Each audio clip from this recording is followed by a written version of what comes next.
কুমিল্লার police line উচ্চ বিদ্যালয়ে বার্ষিক ক্রীড়া প্রতিযোগিতা ও পুরস্কার বিতরণী অনুষ্ঠান সভা।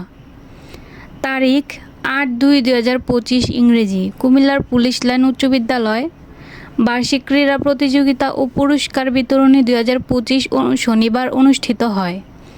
উক্ত অনুষ্ঠানে প্রধান অতিথি হিসেবে উপস্থিত ছিলেন কুমিল্লা জেলার পুলিশ সুপার জনাব মোহাম্মদ নাজির আহমেদ খান মহোদয়।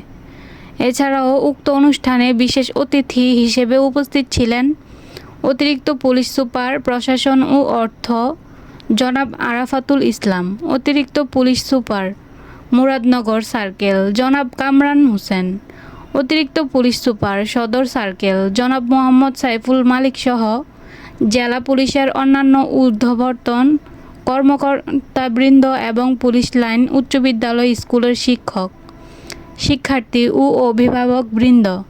অনুষ্ঠানে সভাপতিত্ব করেন পুলিশ লাইন উচ্চ বিদ্যালয় কুমিল্লা প্রধান শিক্ষক ভারপ্রাপ্ত জনাব মোহাম্মদ আমিনুল ইসলাম।